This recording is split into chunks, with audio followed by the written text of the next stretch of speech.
Hat trick అందుకోవడం పెద్ద విషయం కాదు. కానీ మనది కాని చోటుకు వెళ్ళి జెండా ఎగరేయడం అనేది ఖచ్చితంగా గొప్ప విషయమే. ఏ రికార్డ్ అందుకోవాలని చూస్తున్నారు ఓ హీరో. పుట్టి పెరిగిన చోట కాకుండా తెలుగులో రఫాడిస్తున్నారు ఆయన. పేరుకు మలయాళ హీరో అయినా టాలీవుడ్లో హాట్ టాపిక్ అవుతున్నారు. మహానటి, సీతారామం సినిమాలతో తెలుగు హీరో అయిపోయారు దుల్కర్ సల్మాన్. ప్రస్తుతం ఈయనతో స్ట్రెయిట్ సినిమాలు చేయడానికి మన నిర్మాతలు పోటీ పడుతున్నారు. సితారా ఎంటర్టైన్మెంట్స్లో ఇప్పటికే లక్కీ భాస్కర్ సినిమా చేస్తున్నారు దుల్కర్. అక్టోబర్ 31న ఈ చిత్రం విడుదల కానుంది. మీనాక్షి చౌదరి హీరోయిన్గా నటిస్తున్న ఈ సినిమాకు వెంకీ అట్లూరి దర్శకుడు. లక్కీ భాస్కర్ ట్రైలర్ విడుదలయ్యిందిప్పుడు. ఇది చూశాక దుల్కర్ సల్మాన్ కు హ్యాట్రిక్ కల కనిపిస్తోంది. సార్ తర్వాత వెంకీ అట్లూరి తెరకెక్కిస్తున్న సినిమా కావడంతో అంచనాలు కూడా భారీగానే ఉన్నాయి. బ్యాంకింగ్ సెక్టర్లో జరిగే స్కామ్స్ నేపథ్యంలో జరిగే కథ ఇది. తెలుగులో తనకు మరో గుర్తుండిపోయే సినిమా ఇది అంటున్నారు దుల్కర్. ఒకప్పుడు ఏడాదికి 3-4 సినిమాలు చేసిన దుల్కర్ సల్మాన్ ఇప్పుడు కేవలం ఒక్క సినిమా మాత్రమే చేస్తున్నారు. పైగా ఈయన ఫోకస్ అంతా తెలుగు ఇండస్ట్రీపైనే ఉంది. లక్కీ భాస్కర్తో పాటు రానా నిర్మాతగా కాంతా అనే సినిమా చేస్తున్నారు. సెల్వమణి సెల్వరాజ్ దీనికి దర్శకుడు. ఇది సెట్స్ పై ఉండగానే తాజాగా గీతా ఆర్ట్స్ సినిమా సైన్ చేశారు దుల్కర్. సేనాపతి, దయా లాంటి ఓటీటీ కాంటెంట్తో ఆకట్టుకున్న పవన్ సాధినేనితో ఆకాశంలో ఒక తార అనే సినిమాకు సైన్ చేశారు దుల్కర్ సల్మాన్. గీతా ఆర్ట్స్ నిర్మిస్తున్న ఈ చిత్రం పాన్ ఇండియన్ ప్రాజెక్ట్గా వస్తోంది. త్వరలోనే షూటింగ్ మొదలు కానుంది. మొత్తానికి సొంత ఇండస్ట్రీ కంటే తెలుగుకే ఎక్కువగా ప్రాముఖ్యత ఇస్తున్నారు మలయాళ మెగాస్టార్ వారసుడు. పదవిలో లేని రాజకీయ నాయకుడిని, ఫ్లాపుల్లో ఉన్న హీరోలని ఎవరూ పెద్దగా పట్టించుకోరు. అందుకే వాళ్లకు పదవైనా వీళ్లకు హిట్ అయినా ఇంపార్టెంట్ అంతే. కానీ ఏం చేస్తాం, ఇండస్ట్రీలో కొందరు మీడియం రేంజ్ హీరోలకు హిట్ అందని ద్రాక్షలా మారింది. కొన్నేళ్లుగా దండయాత్ర చేస్తున్నా ఫలితం మాత్రం శూన్యం. మరి వాళ్ళెవరు, ఏ సినిమాలతో వస్తున్నారో చూద్దాం. కనిపించట్లేదు కానీ టాలీవుడ్లో చాలామంది మీడియం రేంజ్ హీరోలు హిట్ కోసం పెద్ద యుద్ధమే చేస్తున్నారు. ఒకరో ఇద్దరో కాదు, గోపీచంద్, నాగచైతన్య, అఖిల్, శర్వానంద్, నితిన్ ఇలా చెప్పుకుంటూ పోతే లిస్ట్ చాలా భారీగానే ఉంటుంది. వీళ్లంతా హిట్ కొట్టి కొన్నేళ్లవుతుంది. అందరూ నెక్స్ట్ సినిమాలతో బాక్సాఫీస్ షేక్ చేయాలని చూస్తున్నారు. నాగచైతన్యనే తీసుకోండి. లవ్ స్టోరీ తర్వాత ఈయనకు సక్సెస్ లేదు. థ్యాంక్ యూ, కస్టడీ దారుణంగా నిరాశపరిచాయి. చందు మొండేటి తెరకెక్కిస్తున్న తండేల్పైనే చైతూ ఆశలన్నీ ఉన్నాయి. గోపీచంద్ హిట్ కొట్టి దశాబ్దం దాటింది. లౌక్యం తర్వాత ఈయనకు హిట్టే లేదు. ఈ ఏడాదొచ్చిన భీమా, విశ్వం ఆశించిన విజయం సాధించలేదు. కానీ విశ్వంకు మంచి టాక్ వచ్చింది. శర్వానంద్ సైతం కొన్నేళ్లుగా సరైన సక్సెస్ కోసం ఎదురుచూస్తున్నారు. ఒకే ఒక జీవితం ఓకే అనిపించినా బ్లాక్ బస్టర్ కాలేదు. శ్రీరామ్ ఆదిత్య దర్శకత్వంలో వచ్చిన మనమే అంతగా ఆడలేదు. ప్రస్తుతం అభిలాష్ కాంకరతో ఓ సినిమా, రామ్ అబ్బరాజ్తో ఇంకో సినిమా, సంపత్ నందితో మరో సినిమా చేస్తున్నారు శర్వానంద్. ఈ మూడింటిపైనే శర్వా కెరియర్ ఆధారపడి ఉంది. నితిన్కు కూడా చాలా కాలంగా సరైన హిట్ లేదు. ఈయన ఆశలన్నీ రాబిన్ హుడ్, తమ్ముడుపైనే ఉన్నాయి. అలాగే అఖిల్ కంబ్యాక్ కోసం ప్లాన్ చేస్తున్నారు. కళ్యాణ్ రామ్, రవితేజ, రామ్ లాంటి హీరోలు కూడా బ్లాక్ బస్టర్ కొట్టి చాలా ఏళ్లైపోయింది. వీళ్లందరూ మళ్లీ హిట్ ట్రాక్ ఎక్కేదెప్పుడో చూడాలి. జైలర్ 2 నిజంగానే వస్తుందా? నెల్సన్ దీనికోసం కథ సిద్ధం చేస్తున్నారా? ఒకవేళ అది నిజమే అయితే జైలర్ 2లో సూపర్ స్టార్ ఎప్పుడు జాయిన్ కానున్నారు?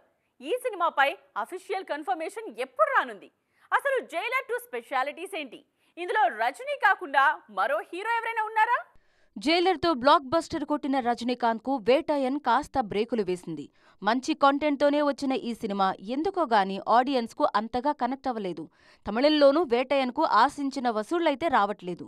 ఇప్పటి వరకు 250 కోట్లకు పైగానే కలెక్ట్ చేసినా జరిగిన బిజినెస్ భారీగా ఉంది.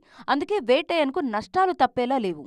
వేటయన్ సెట్స్ పై ఉన్నప్పుడే కూలీ సినిమాకు కమిట్ అయిపోయారు రజనీ. లోకేష్ కనగరాజ్ తెరకెక్కిస్తున్న ఈ చిత్రం షూటింగ్ వేగంగా జరుగుతోంది. ఇందులో నాగార్జున, ఉపేంద్ర సహా చాలా మంది కీలక పాత్రల్లో నటిస్తున్నారు. ఈ సినిమా పూర్తి కాకముందే జైలర్ 2కి రజనీ ఓకే చెప్పేశారని ప్రచారం జరుగుతోంది. చాలా రోజులుగా ఈ సీక్వెల్ పై చర్చ జరుగుతోంది. జైలర్ 600 కోట్ల వరకు వసూలు చేసింది. జైలర్ 2 ఉంటుందని గతేడాదే కన్ఫర్మ్ చేశారు నెల్సన్. దీనికి సంబంధించిన స్క్రిప్ట్ వర్క్ కూడా మొదలైందని తెలిపారు. దీనికి జైలర్ 2 హుకుం అనే టైటిల్ పరిశీలిస్తున్నారు.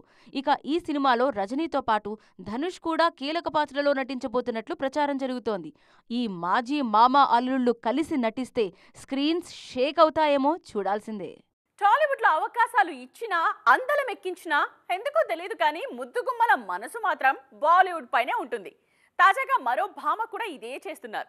తెలుగులో వరుసగా ఆఫర్స్ ఇస్తున్నా, కోట్ల పారితోషికం అందిస్తున్నా ఆమె మాత్రం చలో బాలీవుడ్ అంటున్నారు. మరి ఇంతకీ ఎవరై హీరోయిన్? 10 ఏళ్ల నుంచి బాలీవుడ్లో ఉన్నారు మృణాల్ ఠాకూర్. కానీ అక్కడి నుంచి ఆమెకు ఒరిగిందేమీ లేదు. 6 డజన్ వరకు సినిమాలు, దాని తర్వాత సీరియల్స్ చేసిన మృణాల్కు గుర్తింపు రాలేదు. అలాంటి సమయంలో సీతారామం సినిమాతో స్టార్ అయిపోయారు ఈ బ్యూటీ. హాయ్ నాన్నతో తెలుగులో రేంజ్ పెరిగిపోయింది. ఫ్యామిలీ స్టార్ నిరాశపరిచినా కూడా మృణాల్ ఠాకూర్కి తెలుగు ఇండస్ట్రీలో ఆఫర్స్ బాగానే వస్తున్నాయి. కానీ ఈమె మాత్రం సౌత్ వైపు అస్సలు చూడట్లేదు. ఏదో మొహమాటానికి 2 సినిమాలు చేశారేమో అనిపిస్తుంది మృణాల్ తీరు చూస్తుంటే. బాలీవుడ్పై ప్రేమతో ఈ మధ్య ఫోటోషూట్స్లోనూ గ్లామర్ డోస్ భారీగానే పెంచేశారు మృణాల్.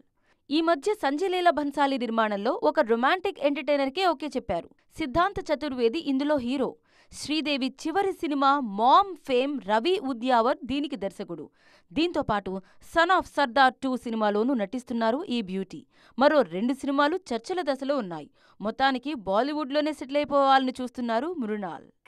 సిల్వర్ స్క్రీన్ మీద మైథలాజికల్ ఫ్లేవర్ రోజు రోజుకు ఎక్కువ అవుతోంది.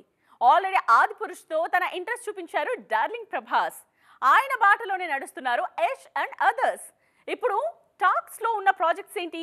నియర్ ఫ్యూచర్ లో ప్రేక్షకులకు కనువిందు చేయబోయే స్టార్స్ ఎవరు? Come on, let's watch.